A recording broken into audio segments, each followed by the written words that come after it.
Assalamualaikum warahmatullahi wabarakatuh. Perkenalkan, nama saya Nardiana Aprilianti, NPM A1G019084. Baiklah, di sini saya akan menceritakan salah satu legenda dari rakyat Bengkulu yang berjudul Raden Miskin di Pino. Baiklah, saya akan mulai bercerita. Raden Miskin di Pino. Raden Miskin adalah anak dari desa Talangjeruk dekat muara sungai Bunakan 2 Hulu Pino. Dia tinggal bersama dengan ibunya. Ayahnya telah lama meninggal dunia. Ayah Raden Miskin adalah adik dari Puyang Raden Pengantin di Kota Tinggi. Desa Raden Miskin adalah desa bekas jajahan Puyang Sakti Tanah Merah yang merupakan desa tertua di daerah Pino. Pemerintahannya penuh dengan kezoliman dan kenistaan. Kehidupan rakyat penuh dengan kenestapaan.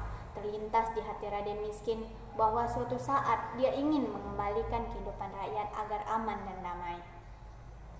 Pada suatu hari, Raden Miskin mendapatkan suatu undangan dari Puyang Capgiri di Tangoraso Ilir Pino, saudara sepupu dari Raden Pengantin. Isi undangan tersebut memberitahukan bahwa Puyang Capsujan mengalami peristiwa yang amat sulit, di mana orang-orang Gunung Kembang akan datang menyerang wilayahnya. Orang-orang Gunung Kembang adalah orang yang berhasil membunuh Puyang Raden Pengantin. Orang-orang Gunung Kembang akan mundur apabila Puyang Capsujan dapat menjawab teka-teki dan memenangkan taruhan yang mereka buat. Seluruh rakyat di Batanghari Pino ketakutan. Mereka gundah gulana. Mereka khawatir jikalau Puyang Capsujan tidak dapat menjawab teka-teki dan memenangkan pertaruhan itu, maka mereka akan diusir wilayahnya. Mereka akan diganggu, mereka akan dibuang, dan mereka akan disampahkan. Saat rakyat sedang sedih dan kesusahan, datanglah seorang pemuda yang dengan senang hati menawarkan diri untuk menjawab teka-teki itu. Dia adalah Raden Miskin.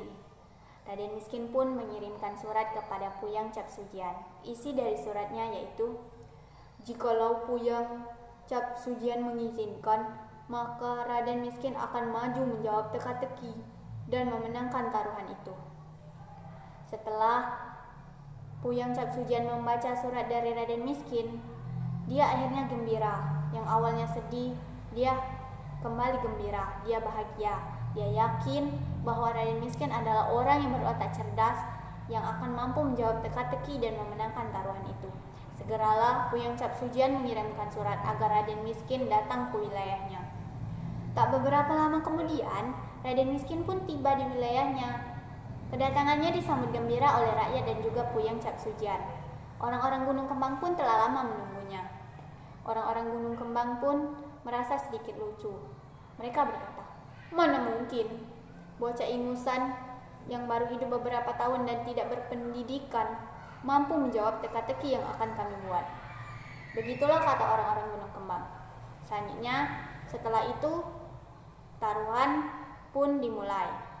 Taruhan pertama yaitu diadakannya suatu pertarungan antara 2 ekor kerbau, di mana orang-orang Gunung Kembang memilih kerbau yang besar yang mempunyai tanduk yang kuat, sedangkan Raden Miskin memilih anak kerbau yang tidak diberi makan selama 2 hari.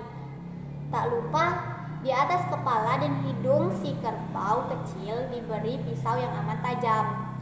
Jadi, saat pertarungan dimulai pun, kedua kerbau tersebut didekatkan. Kerbau besar mendekati si kerbau kecil. Kerbau kecil yang tidak diberi makan menganggap kerbau besar adalah induknya. Dia pun ingin menyusu.